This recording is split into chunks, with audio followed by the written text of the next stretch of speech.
What is up, everybody? Welcome to the finals of another draft here. We are on the play with what looks like a keep, right? We can cast all of our spells.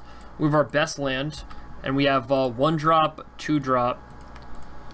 So we're being a little bit more aggressive than usual. We're kind of like a tempo aggro deck, I would say. Ooh, all right. I like where this is going.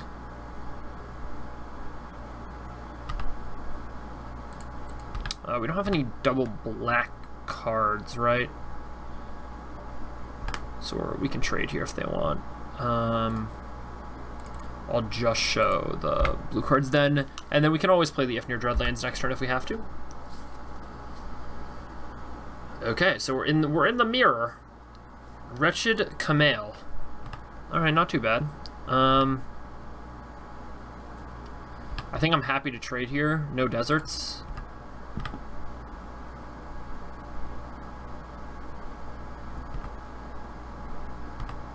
Yeah, very happy to trade here. All right, If Near Dreadlands, Aerial Guide, pass the turn. I don't exactly know how much work these Aerial Guides are going to do. Look, if they play their own Aerial Guide, that's just going to be sickness, but... Oh, Sunset Pyramid. Yeah, that is okay for us. Aerial Guide Part 2. Alright, so Unquenchable Thirst can only tap creatures, it can't tap this. Them taking that turn off was like pretty bad. Now they're dead in 4 turns. And I think they probably know that. I mean, they probably understand they're in a little bit of trouble.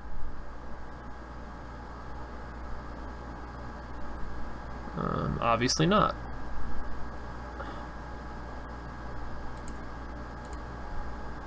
Alright, so if they go to Dust, I mean, obviously they're not in trouble, they just have Grind to Dust. Obv had it the whole time.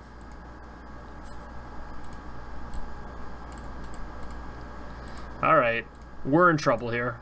They're drawing an extra card every turn, and they have Grind to Dust. I thought we might just be able to, like, out-tempo them here, but... We each have a proven combatant in the yard. They're going to be able to get to 6 mana faster, though. We do have an Unsummon and Unquenchable Thirst, but it's not like we're putting together that much damage every turn. We're literally putting together 3 damage per turn, so... It's not like we're in that great of a spot here. This If Near Rivulet does help. And Grind to Dust is a sorcery. I'll just give this flying twice, I guess. Like, why not? Yeah, If Near Rivulet is not only good with Proven Combatant, also good with If Near Dreadlands.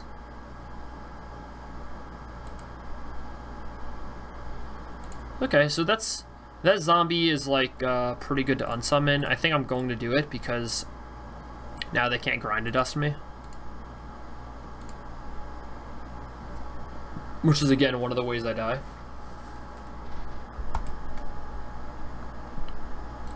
And they can't Grind to Dust me here either. If they get a white land, this gets, like, a little out of hand. Yeah, okay.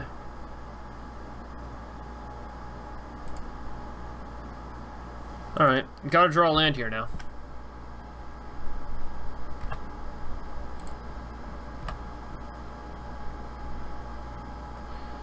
Alright, so now I'm going to get in for 3.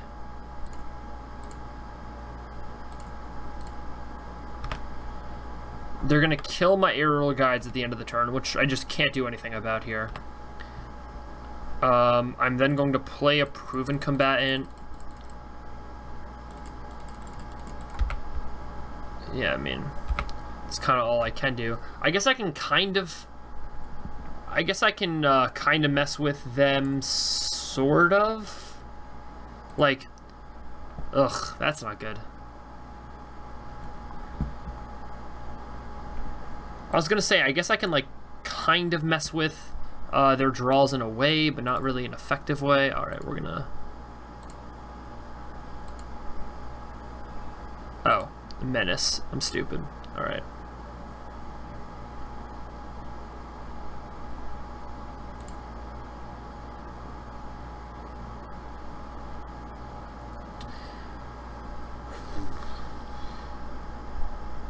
I think we just attack with everything here.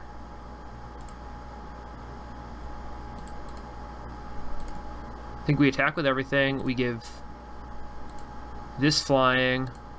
We let the proven combatants trade if they want to, I think.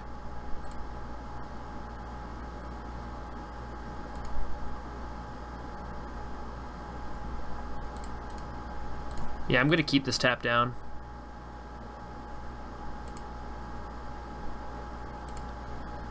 Now, I don't really want a Splendid Agony anything, but I would be interested in Splendid Agonying my own creature. Like, I could see a Splendid Agony, my proven combatant, their proven combatant, me being able to then play mine, put 2 -1/-1 counters on their creature. Like, I don't know. Yeah, I'm kind of just dead here. Ugh, that was just the best grinded dust of all time.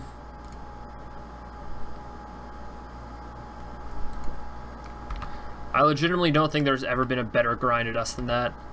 And the Sunset Pyramid, I mean, they're really grinding me out here.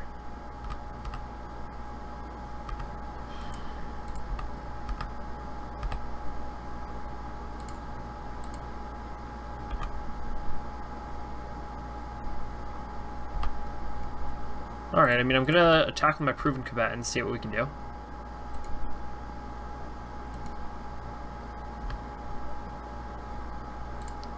Alright, we're going to cycle this.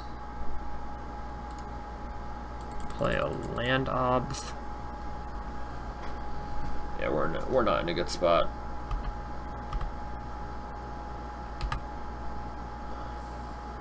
Maybe we should have just held the Stripe Riverwinder because it was a chance for us to like get through this board stall. I don't even know. I don't want to kill those things.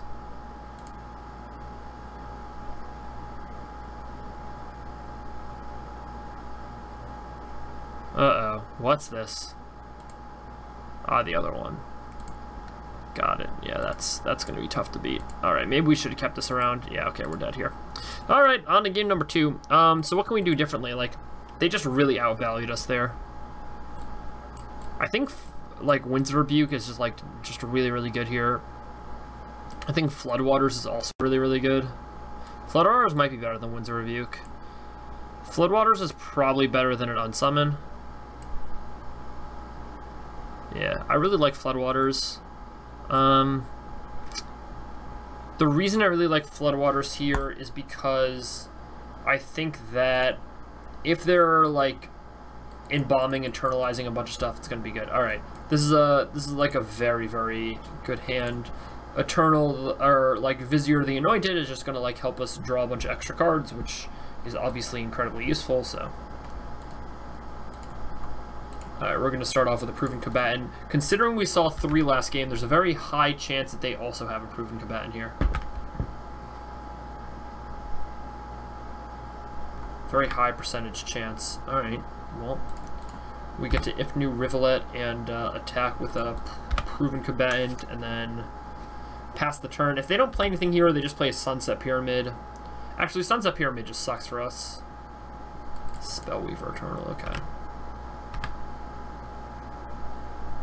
Wonder if I just Bane Whip that. I could, or I could go the whole...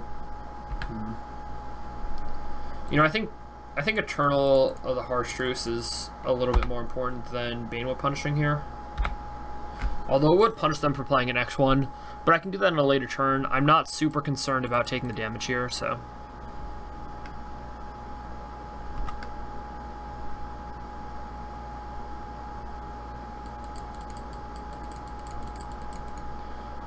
Let's see, so we gotta play the 4th land. The question is do we Unquenchable Thirst this and attack with both? Because that's an option. I think that may even be the option we go with here.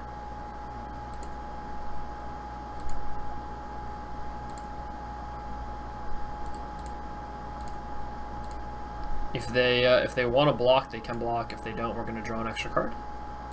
Again, I think it's really important that we just like press the advantage. Mostly because they're going to have so much of an advantage that we really have to press it. Like, they have so much late game with other proven combatants and stuff. I guess we'll just lose 3 life, that's fine.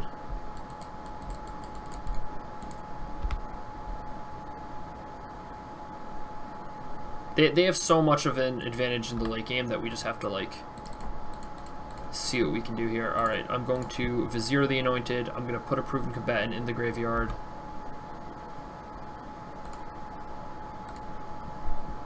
I have a land for that proven combatant, so that's useful.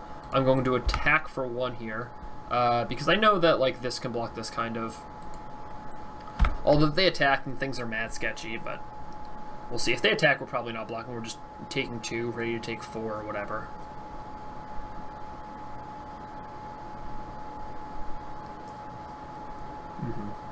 Kill Vizier. Yep.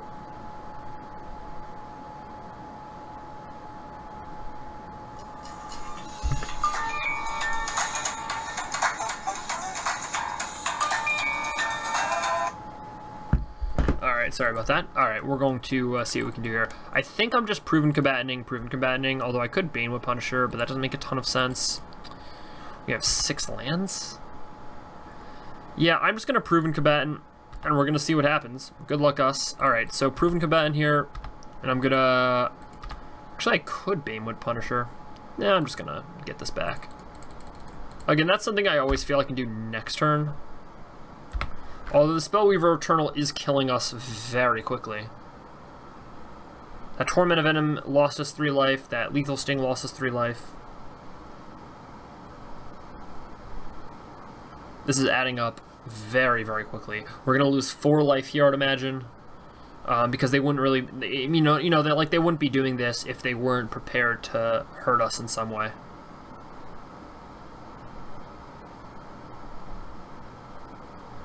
Remember, this is only game number 2 of the finals, so in order to win... Ooh. The old turned passy-passy. Alright, well... I'm gonna Banewood Punisher and see what happens. Yeah, that worked. Alright. Well, we got rid of that. We get to attack. We're gonna Aerial Guide here, I think. Do they have a Sweeper? We do have 2 Gravediggers and a Proven Combatant, so if they have a Sweeper, that's not the end of the world. Plus, this just kind of puts the game away.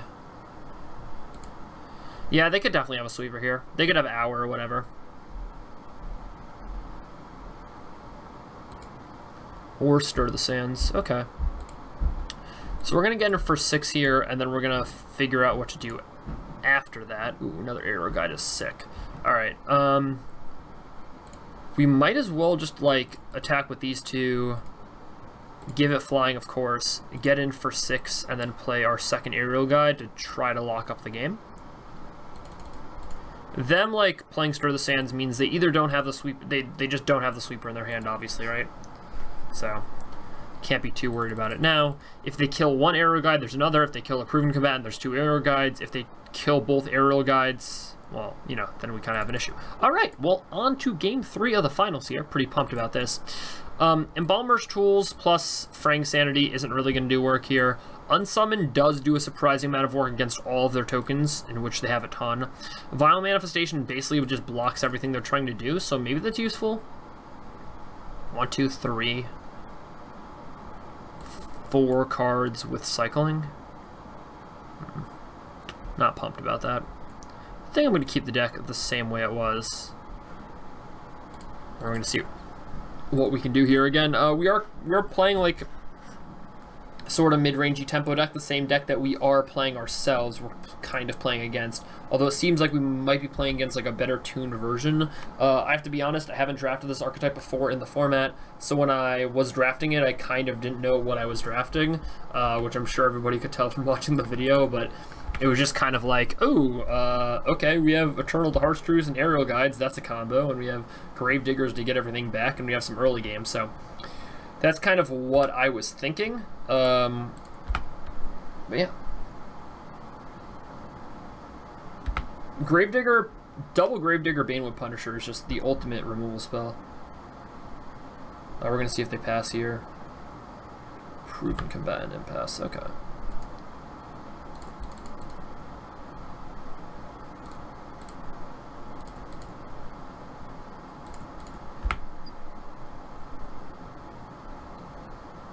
Yeah, the double Gravedigger Banewell Punisher is like really what sets it off. I just get to kill anything I want for the rest of the game. It's just the sickness. Alright, yeah, it just makes sense to attack here. If you don't want to block, you don't have to block. That's okay. I'll play an Ipnu Rivulet, I guess. I will Vizier of the Anointed.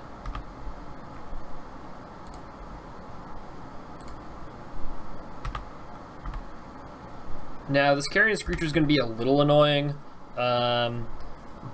but we just get to Ifnir Dreadlands it if it's really an issue, or we can just like take 6 and then deal with it. There are a ton of ways to deal with it off. All right. I want to attack with Banewell Punisher. No, I don't, because then they're just going to block the Proven Combatant. Yeah, I'm not going to attack with anything. All right, I'm going to play an Ifnir Dreadlands.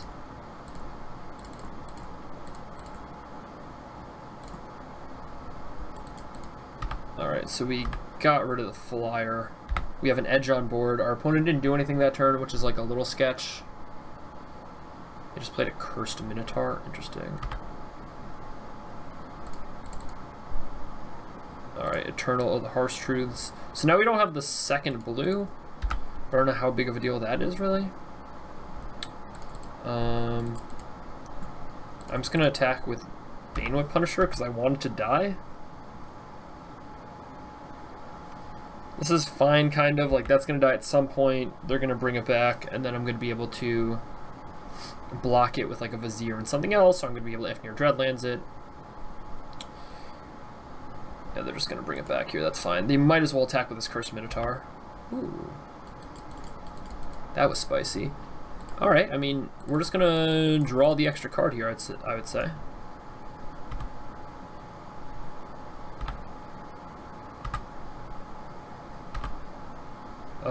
We could attack with this Banewell Punisher because we can get it back next turn.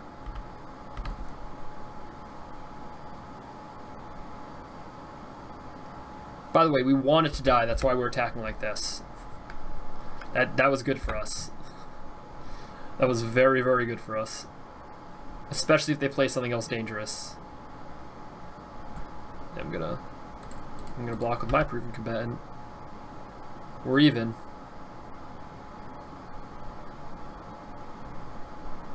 A zombie. Alright. Ooh, Striped Riverwinder's cute. I guess I could play that. Or I could Banewell Punisher this Cursed Minotaur. I guess I'm going to play the Striped Riverwinder. That makes the most sense. Mostly because now I have something that I can just like continuously keep getting back. And it plays great defense, obviously, and it's very good against black.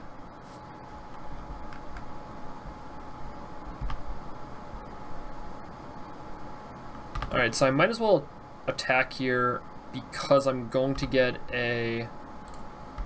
Like, yes, it's just going to trade for 2 zombies, but then I'm just going to get it back with Gravedigger. Ooh. Yep. No, that's good. Yeah, no. Block with all that stuff. Alright.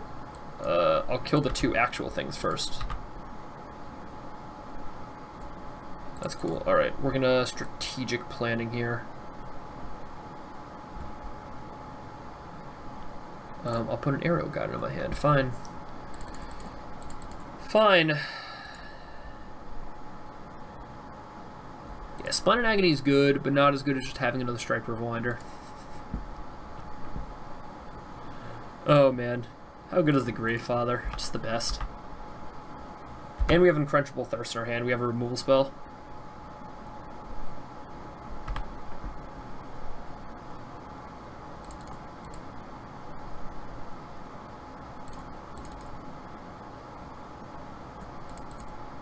Alright, Striped Riverwinder it is. I guess we could get countered here. Yep, alright. That's fine. You're gonna have to counter another Gravedigger. Alright, a land, no attacks again. Gravedigger part 2. It's almost same as part 1. Get a Striped Riverwinder. This is the combo. That's what they call this, I think. The combo. Alright, so we're either going to be able to draw every card in our deck, or we're just going to be able to get in for 7 every turn, whatever they want us to do. That's a little annoying, actually.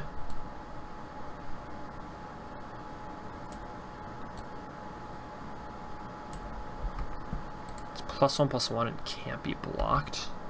Ugh, how tilting is that?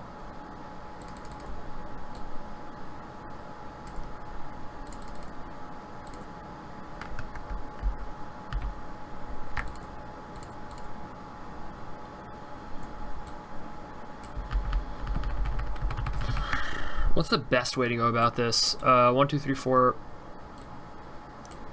Yeah, the best way to go about this is probably like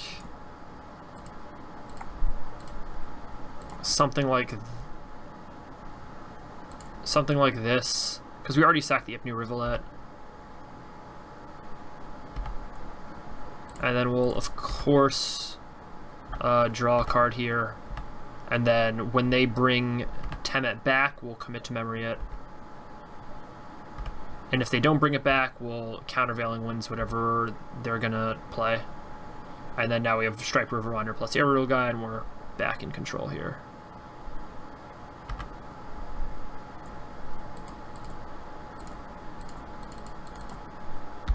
Ooh, please don't counter this. I mean, do they really have 2 counters? Oh, we got there. The nice little 3-0. Back-to-back weeks.